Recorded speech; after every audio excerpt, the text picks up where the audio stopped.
What if I told you that the price of your morning Starbucks run could make you $100,000 investor?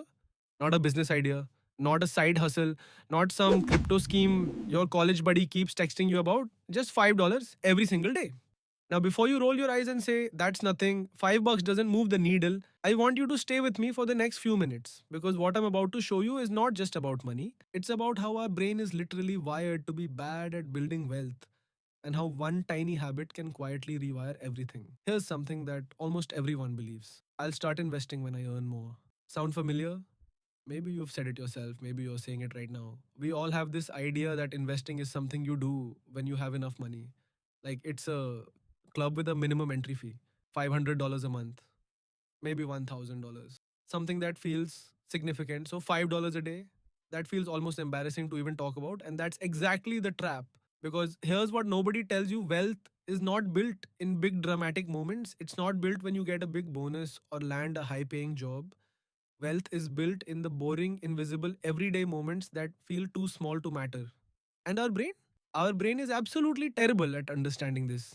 Psychologists call it present bias. With yes, we feel the pain of spending $5 today very clearly, but the reward of $5 growing over 10 years, that's too far away, too abstract. Our brain just ignores it. So we spend, we delay, we wait for the right time, and the right time never comes. Let's do something simple. Let's follow the story of two people, Jake and Maya.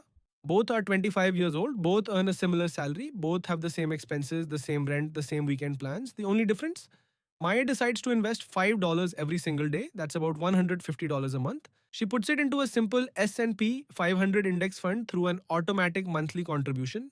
Jake says, $150 a month isn't going to change my life. I'll start properly later. Now, let's talk about what $5 a day actually looks like in real life. Skipping one Starbucks latte, it's canceling that random streaming subscription you forgot you had, it's passing on the DoorDash delivery fee, and just picking up the food yourself. That's it. That's the sacrifice. Now, Maya's $150 a month goes into a simple S&P 500 index fund. Historically, the S&P 500 has delivered an average annual return of around 10% over long periods a year through crashes, recessions, and everything in between. Let's be conservative. Let's say 10%. In 10 years, Maya has invested a total of $18,000. Her own money, $18,000. But her portfolio, it's not worth $18,000. It's worth approximately $30,000 to $31,000. She made over $12,000 doing almost nothing after setting it up.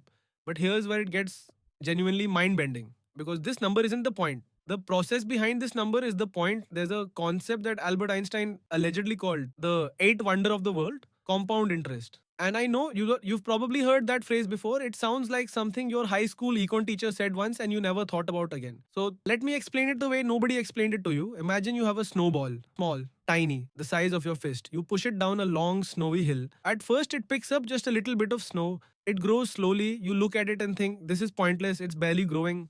But then something interesting happens. As the snowball gets bigger, it picks up more snow with each rotation because now it has a bigger surface area, more contact, more growth. By the time it reaches the bottom of the hill, it's enormous. That's compound interest. In Maya's case, in year one, she earns returns on her $150 monthly contribution, normal, expected. But in year two, she earns returns on her original money plus the returns from year one. In year three, she earns returns on all of that plus year two's returns. The money starts making, and then that money makes money. It's a loop, a quiet, invisible, relentless loop. And here's the psychological truth that changes. The first few years feel useless. Your portfolio barely moves. You'll be tempted to stop. You'll think it's not working. This is the exact moment where 90% of people quit. But the growth is not linear, it's exponential, which means most of the magic happens at the end. Not if Maya continues for 20 years instead of 10. Her $36,000 of invested money becomes approximately $114,000. At 30 years, we're talking over $300,000 from $5 a day. The hill just had to be long enough for the snowball to do its job. So, what do you actually do with this? Step 1: stop waiting. The most expensive financial mistake you will ever make is waiting. Every year you delay costs you not just 1 year of returns, it costs you the compounding on top of that. Time is the ingredient that money cannot replace. Step 2: automate it. Set up an automatic monthly contribution today.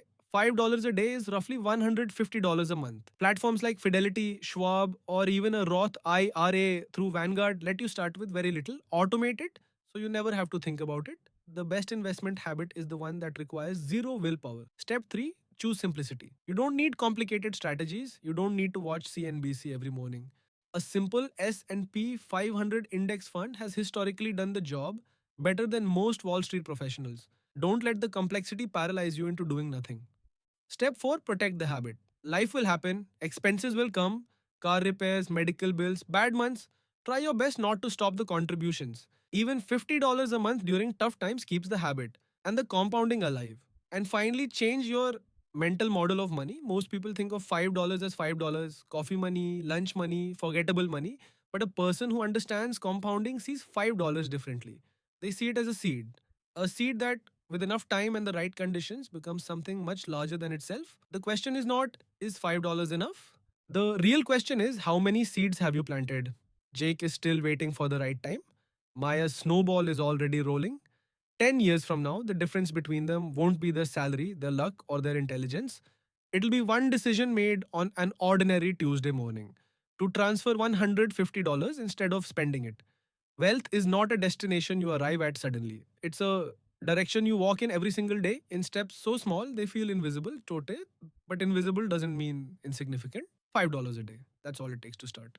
The only question left is when will you start walking?